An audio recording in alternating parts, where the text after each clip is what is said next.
তোমাকে একটা প্রশ্ন করি, তুমি কি বলতে পারবে যে তোমাদের এই ভালোবাসাটা বা তুমি যে সম্পর্কে আছো সেটা কতদিন টিকবে?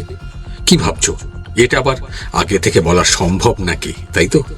কিন্তু কি জানো, মনোবিজ্ঞান বা সাইকোলজি বলে একদম সম্ভব। আসলে তোমাদের রিলেশনশিপটা লাইফ টাইম চলবে কি চলবে না সেটা নির্ভর করছে একটা সহজ প্রশ্নের উপরে। তুমি ঠিক কেন ওর প্রেমে পড়েছিলে বলতে পারবে? পারবে না। আসলে কি হয় জানো, সেটা হলো যে আমাদের এই ভালোবাসার না অনেকগুলো রূপ আছে, অনেকগুলো প্যাটার্ন আছে, অনেকগুলো চেহারাও আছে। কখনো আমরা কারো লুক বা সৌন্দর্য দেখে তার প্রেমে পড়ে যাই, আবার কখনো কারো কথাবার্তা, তার জেস্চার, পশ্চার, তার ভয়েস, তার ব্যবহার, পার্সোনালিটি, এগুলো না আমাদের মনটা কেড়ে নেয়। কি ভুল বলছি? কি বোধহয় ভুল বলছি না। আসলে ভালোবাসা তো আর আমাদের হাতে থাকে না। কখন যে কার প্রতি ফিলিংস চলে আসবে সেটা কিন্তু আমরা নিজেরাও জানি না। এই জন্য বলে না, ভালোবাসা ওপরওয়ালার লেখা। এক্স্যাক্টলি। আর এই প্রত্যেকটা ভালোবাসার পেছনে কিছু সাইকোলজিক্যাল ক্যাটাগরি বা অ্যাঙ্গেল থাকে। আর আজকে আমি তোমাদেরকে সেই ক্যাটাগরিগুলো বা অ্যাঙ্গেলগুলোকে বোঝাবো, কারণ এর মধ্যে এমন একটা দিক আছে যেটা তোমার সম্পর্কের সঙ্গে হয়তো ম্যাচ করে যেতে পারলেও পারে। তাই আজকের ভিডিওটা খুব ইন্টারেস্টিং আর তার সঙ্গে ভীষণ ইম্পর্টেন্ট। রিকোয়েস্ট করবো ভিডিওটা শেষ অবধি দেখার জন্যে। আর আশা করছি শেষ অবধি দেখলে তুমি তোমার সম্পর্কে নিয়ে যে অনেক প্রশ্ন তোমার মনের মধ্যে লুকিয়ে আছে তার উত্তর পেয়ে যাবে আর নিজের সম্পর্কটাকে নতুন করে চিনতে পারবে। তার আগে একটা ছোট্ট রিকোয়েস্ট, যারা এখনো আমার এই মাইন্ড ম্যাটার বাংলা চ্যানেলটা সাবস্ক্রাইব করোনি, প্লিজ সাবস্ক্রাইব করে নাও, লাইক করো, আর অনেক অনেক কমেন্ট করতে ভুলো না, তার সঙ্গে শেয়ার করতে ভুলো না, পাশাপাশি একটু হাইপ অপশনটা ক্লিক করে দিও। এতে আমারও ভালো লাগবে, আমি তোমাদের জন্য আরো দারুণ দারুণ মনের কথা নিয়ে আসবো। প্রথমেই বলি যে ভালোবাসার 5টা সাইকোলজিক্যাল গ্রুপ আছে, কারেক্ট? তোমাকে বুঝতে হবে তোমার কোনটা। আমি যে 5টা সাইকোলজিক্যাল অ্যাঙ্গেল বা রূপ বলতে যাচ্ছি, তোমাকে বুঝতে হবে তোমার কোনটা। বুঝে কমেন্ট করতে ভুলবে না।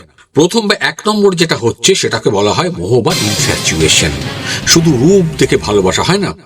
মেয়েটাকে ছেলেটাকে সুন্দর দেখতে প্রেমে পড়ে গেলাম, ভালোবেসে ফেললাম। যখন আমরা কারো সৌন্দর্য, কাউকে দেখতে ভালো, সেটা দেখে তার প্রেমে পড়ে যাই, ওটাকে বলা হয় ইনফ্যাচুয়েশন। এতে খারাপের কিছু নেই, কিন্তু প্রথম দেখায় ভালো লাগা থেকেই কিন্তু ভালোবাসার জন্ম হয় বা সৃষ্টি হয়। কিন্তু সমস্যা হলো এই ধরনের সম্পর্ক সাধারণত খুব বেশি দিন টিকে থাকে না। কেন জানো? কারণ সময়ের সাথে সাথে সৌন্দর্য ম্যাটার করে না, বয়স বাড়তে থাকে, সৌন্দর্য হারিয়ে যায়, তখন স্বভাবটা বড় হয়ে দাঁড়ায়, আর তখনই শুরু হয় অশান্তি, ঝগড়াঝাটি। এরপরে 2 নম্বর প্রশংসা বা অ্যাডমিরেশন। ব্যক্তিত্ব দেখে ভালোবাসা হয় না।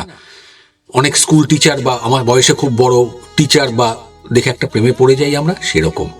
এখানে তুমি মানুষটার ব্যবহার, বুদ্ধি বা তার নলেজ দেখে মুগ্ধ হয়েছ, তুমি তাকে শ্রদ্ধা করো বা অ্যাডমায়ার করো। কিন্তু রিলেশনশিপ এটাকে সাকসেস করার চান্স কিন্তু এখানে 50-50। কারণ দূর থেকে যাকে খুব দারুণ মনে হয়, দারুণ পার্সোনালিটি মনে হচ্ছে, সারাদিন তার সাথে থাকতে গিয়ে হয়তো দেখলে মানুষটা আসলে অন্যরকম, তখন ভালোবাসাটা না ফিকে হয়ে যেতে শুরু করে, ফিকে হয়ে যায়। এরপর 3 নম্বর কৃতজ্ঞতা বা এমপ্যাথি। সে ভালোবাসে তাই আমি ভালোবাসি, সে আমাকে ভালোবাসে তাই আমি ভালোবাসি। মিলছে কথাগুলো? কার সঙ্গে মিলছে কমেন্ট করতে ভুলো না। এই রিলেশনশিপ এখন খুব বেশি দেখা যায়, খুব বেশি বর্তমান যুগে চলছে। তুমি দেখছো যে সামনের মানুষটা তোমাকে ভীষণ ভালোবাসে, সাংঘাতিক, তোমার জন্য সব করতে পারে, তাই তুমি তাকে ভালোবাসতে শুরু করলে।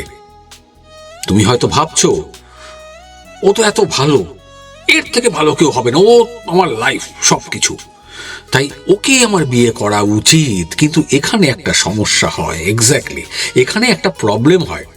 যেহেতু ভালোবাসাটা একতরফা বেশি ছিল, তাই পরে একটা ইমব্যালেন্স তৈরি হয়। তোমার পার্টনার তখন মনে করতে থাকে সে যতটা তোমাকে ভালোবাসে, সে যতটা তোমাকে ভালোবাসছে, তোমার থেকে সেই ভালোবাসাটা সে ততটা পাচ্ছে না। এরপর আসছে 4 নম্বর সত্যিকারের টান বা ট্রু অ্যাফেকশন।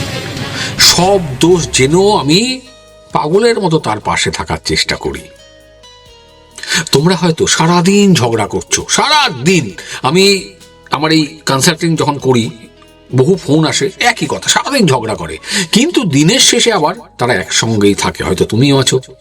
তোমরা একে অপরের সব নেগেটিভ দিকগুলো, নেগেটিভ যা আছে খারাপ দিকগুলো দেখে নিয়েছো, তা সত্ত্বেও একে অপরকে ছাড়তে পারছো না। এটাকে বলা হয় ট্রু অ্যাফেকশন। যে তোমাকে সত্যি ভালোবাসবে, যে মানুষটা তোমাকে সত্যি ভালোবাসবে, সে তোমার হাজারটা প্রবলেম, হাজারটা সমস্যা থাকলেও তোমাকে কোনোদিন ছেড়ে যাবে না। আর এই রিলেশনশিপগুলো সাধারণত আজীবন টিকে যায়। এটা কিন্তু বেস্ট রিলেশনশিপ নয়, তোমার কোনটা জানাতে ভুলো না। এরপরে 5 নম্বর, নিঃস্বার্থ ভালোবাসা বা ট্রু লাভ, কারণ ছাড়া ভালোবাসা। এটা সবচেয়ে পাওয়ারফুল আর অদ্ভুত। এটাকে বলা হয় প্রিডেস্টিন, ওপরওয়ালার তৈরি করা। যদি তোমাকে কেউ জিজ্ঞেস করে তুমি ওকে কেন ভালোবাসো, উত্তর কি আসে? তোমার কাছে কোনো উত্তর বা কারণ নেই। তবে জানবে, যদি কোনো উত্তর দিতে না পারো, এটাই হলো সত্যিকারের ভালোবাসা। এখানে কোনো শর্ত নেই। বছরের পর বছর কেটে যাচ্ছে, তোমরা একে অপরের জন্য কিচ্ছু করনি হয়তো, তাও টানটা কিন্তু একই রকম আছে। বিশ্বাস করো, এটা সবার হয় না। এটা উপরওয়ালা ঈশ্বর, আল্লাহ, গড, তার একটা আশীর্বাদ। হয়তো তোমার কোনো পুরনো জন্মের টান হতে পারে। পুরনো জন্মে তাকে ছেড়ে এসেছিলে, সে হয়তো তোমার কাছে এসছে। আর এই টানের জন্য তোমরা একে অপরকে ছাড়া থাকতে পারো না। তোমাদের পক্ষে একে অপরকে ছেড়ে থাকাটা অসম্ভব। আমি জাস্ট কিছু ক্যাটাগরির কথা বললাম, কিছু অ্যাঙ্গেল বললাম, যাতে তুমি বুঝতে পারো বা তোমরা বুঝতে পারো তোমার ভালোবাসাটা কোথায় দাঁড়িয়ে আছে। তুমি তোমার বয়ফ্রেন্ড বা গার্লফ্রেন্ডের সঙ্গে কোন অবস্থাতে আছো, তোমার ভালোবাসাটা কতদিন টিকবে কি টিকবে না। আর এই জন্যই বলি যে কোনো কারণে বা কারণ ছাড়া একটা মানুষের প্রেমে পড়া যেতে পারে। কোনো কারণ ছাড়া যে ভালোবাসা হয় না, সেটা কিন্তু নয়। তোমার ক্ষেত্রে কোনটা হচ্ছে? তুমি কেন তাকে ভালোবাসো? একটু মন দিয়ে ভেবে দেখো তো, কোনো কারণ খুঁজে পাও কিনা। আর আমাকে অবশ্যই কমেন্টে জানিও তুমি কেন তাকে ভালোবাসো। যদি এই কথাগুলো ভালো লাগে, যদি ভিডিওটা ভালো লাগে, তাহলে শেয়ার করতে ভুলো না আমার এই মাইন্ড ম্যাটার বাংলা চ্যানেলটাকে সাবস্ক্রাইব করতে আর অনেক অনেক শেয়ার করতে। সবাই খুব পজিটিভ থেকো, ভালো থেকো, আর মন খুলে, দিল খুলে ভালোবাসো। All the best.